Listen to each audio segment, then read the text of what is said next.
অনুরাগের ছোঁয়া ধারাবাহিকের আজকের পর্বে আমরা দেখতে পাই যে ছোট লাবণ্য সূর্যকে নিয়ে রাস্তায় হেল্প চায়, কিন্তু কেউ তাদেরকে হেল্প করতে চায় না। এক পর্যায়ে লাবণ্য একটা গাড়ি দেখে থামে এবং বলতে থাকে, আমাদেরকে একটু সাহায্য করুন। সেই গাড়ি থেকে ছদ্মবেশী রুডি নামে এবং বলে, হেল্প করব, তোমাদের তো অবশ্যই হেল্প করব। এই বলে ছোট লাবণ্যকে অজ্ঞান করে দেয় এবং সূর্যকে গাড়িতে তুলে নিয়ে চলে যায়। অন্যদিকে দীপা সূর্য এবং ছোট লাবণ্যকে খুঁজতে হসপিটালে যায়। তারা তন্ন করে খুঁজে কিন্তু ওখানে কাউকেই পায় না। এই ভেবে দীপা একটু স্বস্তি পায়। হঠাৎ করে দীপার ফোনে আননোন নাম্বার থেকে একটা কল আসে এবং কল এসে দীপাকে ছন্দ শোনাতে থাকে। তখন দীপা অভিনাশকে সেই নাম্বারটা দেয় এবং অভিনাশ সেই নাম্বারটা ট্র্যাকিং করে দেখতে পায় যে তারা কিছুক্ষণ আগে যে জায়গায় ছিল সেই জায়গার লোকেশন দেখাচ্ছে।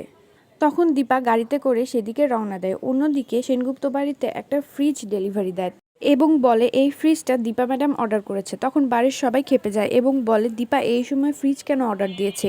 এটা একটা সময় হলো? রূপা তখন তার মাকে কল করে এবং বলে, মা তুমি কি ফ্রিজ অর্ডার করেছো?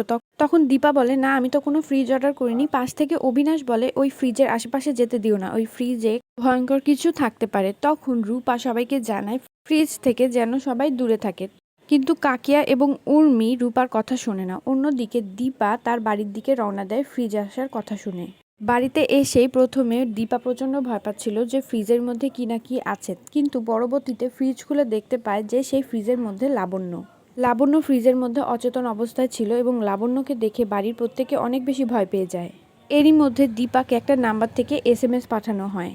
দীপা আবারও সেটা অভিনাশকে দেখায় এবং লাবণ্যর জন্য ডাক্তারকে কল করা হয়। ডাক্তার এসে লাবণ্যকে দেখে বলে, এই বাচ্চাটা অনেক বেশি ভয় পেয়ে গিয়েছে, সেজন্য অজ্ঞান হয়ে গিয়েছে, কিছুদিন সময় লাগতে পারে ওর এই ভয় থেকে বেরোতে।